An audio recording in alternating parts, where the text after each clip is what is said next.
Dear students, Assalamu alaikum. Welcome back to the YouTube channel English with Ali. In today's class, we are going to learn about present simple tense. आज की class में हम present simple tense के बारे में सीखेंगे और आज के बाद जो वीडियो आएंगी वो टेंसेस के हवाले से होंगी और हमारा जो पहला टेंस है वो है present simple tense. Here it is. In this video, I would like to explain it completely so that there isn't any need of further videos about present simple tense. But there might be a little bit things that may remain, and that will be explained in the other videos as well, right? So, present simple tense basically has a very simple structure, right? It's very easy to understand if you are learning it with heart and soul. I have defined it as present simple tense is used to describe. Present simple tense को कुछ चीजों को describe करने के लिए use किया जाता है. वैसे अगर हम सिंपलर डेफिनेशन देखें हम यूं कह सकते हैं कि an action in the present tense is known as present simple tense. कोई भी एक्शन जो आप प्रेजेंट में कर रहे हैं वो प्रेजेंट सिंपल टेंस होता है. लेकिन प्रेजेंट में भी कोई एक्शन जो होता है उसकी टाइप्स होती है ना. कोई कंटिन्यूअस होता है और कोई परफेक्ट होता है, कोई परफेक्ट कंटिन्यूअस होता है. तो this is simple, right? This is not continuous, not perfect continuous. That's the reason this is known as simple tense. यही वजह है कि इसको हम प्रेजेंट सिंपल बोलते हैं. ये सादा सा जो है वो जमान है, सादा सा टाइम दिखाता है, लेकिन इसको जो इसका जो इस्तेमाल है वो कुछ चीजों के लिए किया जाता है. First is habitual actions. कुछ ऐसे काम होते हैं जो हम आदतन करते हैं, हमारी नेचर में वो होते हैं, हम रिपीटेडली करते रहते हैं और हमारी आदत होती है, तो हम उसे हैबिचुअल एक्शंस बोलते हैं. दूसरे नंबर पर जनरल ट्रुथ्स के लिए इस्तेमाल किया जाता है. जनरल ट्रुथ का मतलब होता है कोई भी ऐसी बात जिसको कोई डिनाई ना कर सके, जो हकीकत हो, जो फैक्ट हो और उस फैक्ट को डिनाई ना किया जा सके. तीसरी चीज है कि कोई भी इवेंट, कोई भी ऐसा काम जो स्केड्यूल्ड हो. ये जो वर्ड मैंने स्केड्यूल्ड लिखा है इसकी दो प्रोनाउंसिएशंस होती है, हम इसको शेड्यूल्ड भी बोलते हैं और स्केड्यूल्ड भी बोलते हैं, राइट? ऐसा कोई भी इवेंट जो ऑलरेडी स्केड्यूल्ड हो, जिसकी टाइमिंग फिक्स हो, तो ऐसे काम को दिखाने के लिए भी प्रेजेंट सिंपल का इस्तेमाल किया जाता है, राइट? तो इसको ज्यादा अंडरस्टैंड करने के लिए वैसे तो मैंने यहाँ पर जो है वो इसको लिखा हुआ है एग्जाम्पल्स के तरीके कार से भी कि जो हैबिट्स हैं और जनरल ट्रुथ्स हैं और स्केड्यूल्स इवेंट हैं वो कैसे दिखाए जाते हैं. Let me give you a few examples. Habits का एग्जांपल है I wake up early every day. मैं हमेशा या हर रोज सवेर उठ जाता हूँ, तो ये मेरी आदत है. आदतन जो है वो कोई भी काम होता है, राइट? जैसे कि अगर मैं कहूँ I take tea twice a day, मैं दिन में 2 बार चाय पीता हूँ, तो ये मेरी आदत है, ये मेरी हैबिट है. फिर जनरल ट्रुथ के बारे में मैंने सेंटेंस लिखा है water boils at 100 degree Celsius.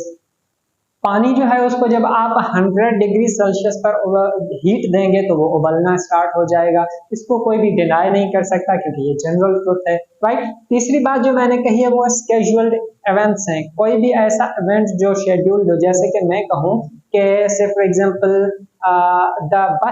The train leaves eight 9:30 AM. तो वो स्केड्यूल्ड इवेंट है या फिर टाइम उसका फिक्स है तो उतने टाइम पर वो होती है. या फिर कोई क्लास है, से फॉर एग्जांपल मेरी ग्रामर की क्लास है और वो हमेशा शाम को 6 बजे स्टार्ट होती है, उसका टाइम फिक्स है, राइट? वैसे ये इवेंट के लिए कोई भी इवेंट, लेकिन टाइमिंग को दिखाने के लिए I can say my centre starts at 6 PM, right? उसका टाइम फिक्स है, स्केड्यूल्ड है. यहाँ पर आ जाते हैं.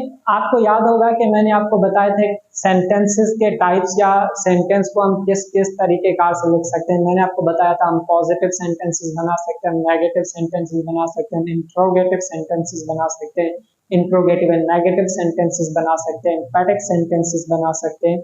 तो ये सारी चीजें हर टेंस में बन सकती है और हम बनाते हैं, राइट? तो मैंने स्टार्ट किया विद पॉजिटिव सेंटेंस. स्ट्रक्चर्स देखेंगे, यहाँ पर पॉजिटिव सेंटेंसेस का स्ट्रक्चर है, यहाँ पर जो है वो नेगेटिव सेंटेंसेस का स्ट्रक्चर है, यहाँ पर हमने इंट्रोगेटिव सेंटेंसेस का स्ट्रक्चर लिखा हुआ है. प्रेजेंट सिंपल में इन तीनों को अलहदा से सीखना बहुत जरूरी है. क्यों? क्योंकि जो प्रेजेंट सिंपल है उसमें पॉजिटिव और नेगेटिव का जो स्ट्रक्चर है वो बहुत ही चेंज है. आपको पता है कि हम किसी भी टेंस में, और जब हम पढ़ेंगे आगे, तो हर टेंस में हेल्पिंग वर्ब्स और मेन वर्ब्स का इस्तेमाल होता है, हर टेंस में, राइट। टेंसेस में हेल्पिंग वर्ब और main verb any how use होते हैं। प्रेजेंट सिंपल टेंस की जब हम बात करें तो उसके पॉजिटिव सेंटेंसेस में हेल्पिंग वर्ब्स नहीं आते हैं। आप देखेंगे सेंटेंसेस, राइट।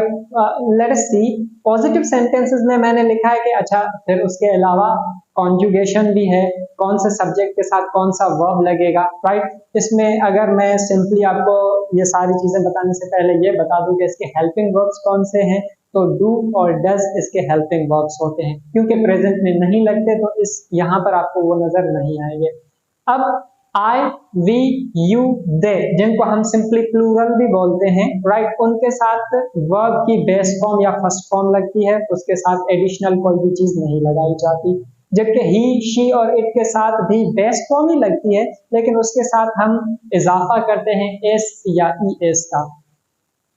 तो सेंटेंस, आई प्ले, मैं खेलता हूं, वी प्ले, हम खेलते हैं, यू प्ले, आप खेलते हैं, दे प्ले, वो खेलते हैं, ही प्लेस, वो खेलता है, शी प्लेस, वो खेलती है, इट प्लेस, किसी बेजान चीज के लिए इस्तेमाल किया जाता है। इट मैंने डॉग के लिए कह दिया, कैट के लिए कह दिया, या फिर किसी नॉन लिविंग थिंग के लिए कह दिया, तो फिर नॉन लिविंग थिंग के लिए तो प्लेस नहीं आएगा। तो दूसरा set, for example, it functions very well, right, कोई भी नॉन लिविंग थिंग है, जैसे सेल फोन हो गया, फैन हो गया, टीवी हो गया, यानी वो ठीक है, सही से काम करता है, फंक्शन ठीक करता है, तो आई से फंक्शंस वेरी वेल, राइट। अब यहाँ पर आपको हेल्पिंग वर्ब नजर नहीं आएगा। जब हम नेगेटिव सेंटेंसेस की तरफ जाएंगे, नेगेटिव सेंटेंस कैसे बनता है, तो हमारे पास नेगेटिव सेंटेंसेस में डू और डज आ जाते हैं, जो कि हम पजेसिव, अगर आपको याद है प्रेजेंट पजेसिव के में हम डू और डज का यूजेज सीख के आए हैं। अगर आपने प्रेजेंट पजेसिव की वीडियो नहीं देखी तो आप वो देखेंगे तो आपको और अंडरस्टैंड हो जाएगा, राइट। और आप पॉजिटिव सेंटेंसेस का जो ये स्ट्रक्चर है, आप कुछ सेंटेंसेस एक दो कमेंट बॉक्स में लिख के दिखाएंगे कि कैसे आपको वो समझ आ रही है या नहीं। नेगेटिव सेंटेंसेस में जब आएंगे तो आपको यहाँ पर डू नॉट और डज नॉट लिखने को मिलेगा, राइट। अब यहाँ पर जो खाली वर्ब लेते हैं जिसके साथ एस या ईएस नहीं लगता, तो नेगेटिव में उसके साथ हम डू लगाएंगे। यहाँ पर जिसके साथ हमने एस या ईएस लगाया है, तो जब हम नेगेटिव में आ जाएंगे तो उनके साथ डज लगता है। मान लें कि हेल्पिंग वर्ब खाली डू है, राइट। अब इनके साथ हमने डू लगाया क्योंकि इसके साथ कोई एस या ईएस नहीं था। अब इनके साथ भी अगर हम डू लगाएं तो मानिए कि इसका जो ईएस है वो यहाँ पर खत्म हो जाता है, तो वो समझे कि डज के साथ आ जाता है, यानी डू के साथ जब हम ईएस लगाएंगे तो डज हो जाता है। ये वैसे आपको अंडरस्टैंड कराने के लिए चीज थी, राइट। बेसिकली ऐसी एक्सप्लेनेशन कहीं किसी किताब में या कहीं पर नहीं लिखी हुई है, फॉर योर अंडरस्टैंडिंग। सेंटेंस कैसे बनेगा, आई डू नॉट, जिसको आप कॉन्ट्रैक्शन में डोंट भी बोल सकते हैं, प्ले, आई डोंट प्ले, मैं नहीं खेलता, वी डू नॉट प्ले और वी डोंट प्ले, हम नहीं खेलते, यू डोंट और do not play, they don't और do not play, he she it के साथ हम डज नॉट लगाएंगे, सो ही डज नॉट और doesn't play, she does not और doesn't play, she it does not or doesn't play।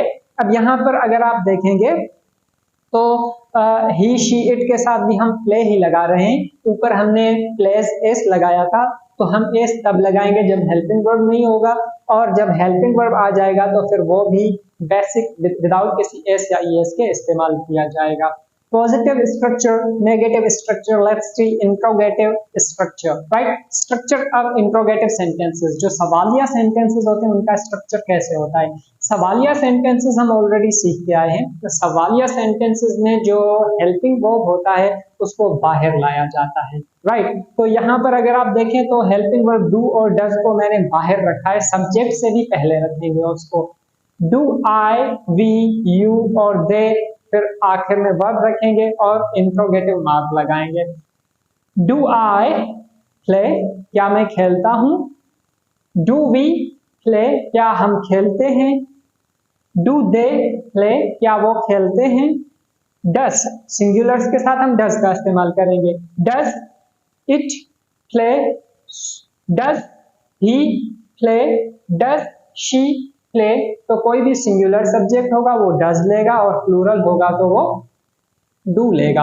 अब यहाँ पर इंट्रोगेटिव प्लस नेगेटिव का मैंने जो स्ट्रक्चर है वो नहीं लिखा है, तो सिंपली हम क्या करेंगे, डू और सब्जेक्ट के बाद नॉट लगाएंगे, जैसे कि do I not play, do they not play, do you not play, then does he not play, does she not play, does it not play, does Ali not play. अब यहाँ पर मैंने नेम्स को मेंशन नहीं किया, इसको भी, इस चीज को भी थोड़ा सा जो है वो इंट्रोड्यूस करना बनता है कि जब सब्जेक्ट की जगह पर कोई भी सिंगल नेम आ जाए, जैसे अली आ गया, अहमद आ गया, तो आप पॉजिटिव में उसके साथ एस या येस लगाएंगे, जैसे अली से for example reads clearly, Ali बहुत ही क्लियर तरीके से पढ़ता है।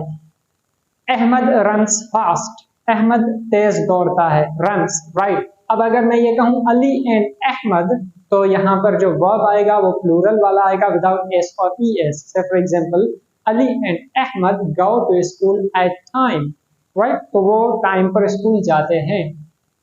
दे तो ऑलरेडी प्लूरल है, अगर हम दूसरे किसी दो नेम्स को लेंगे, say for example Ayaan and Isra, right, work very hard, work works नहीं लगाएंगे, अगर इसरा कहूं तो Isra works very hard, Ayaan works very hard, तो दोनों को मिला देंगे तो फिर वर्क लगेगा, वर्क्स नहीं लगेगा, राइट।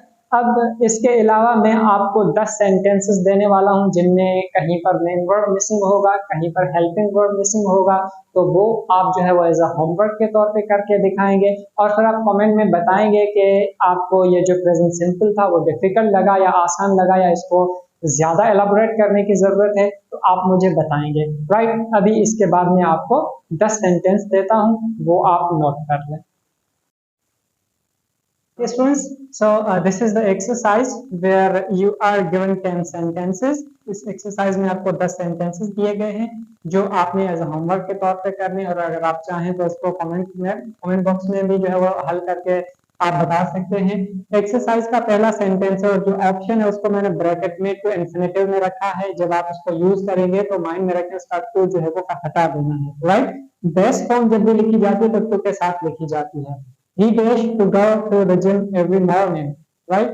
वो हर रोज जो है हर रोज सुबह को जिम जाता है या हर सुबह को जिम जाता है, तो यहाँ पर आप टू गो की जगह पर जो ठीक वर्ब है वो कौन सी आएगी वो लगानी है। They dash not like, not like को आपने हेल्पिंग वर्ब के साथ यहाँ पर करेक्ट करके लगाना और उसको खत्म कर देंगे। They not like spicy food. The sun dash, यहाँ पर डैश लगाएंगे, the sun dash to rise in the east, तो टू राइज को आपने सही से इस्तेमाल करना है। फिर फोर्थ नंबर सेंटेंस है she always to read a book before going to the bed, to the bed, right. So bed पर जाने सोने से पहले वो हर रोज किताब पढ़ती है, तो आप टू रीड को जो है वो सही से इस्तेमाल करेंगे। Dash you drink coffee every day, यहाँ पर आपको चूज करना है कि डू आएगा या डज आएगा, सब्जेक्ट के अकॉर्डिंग लगाना होता है।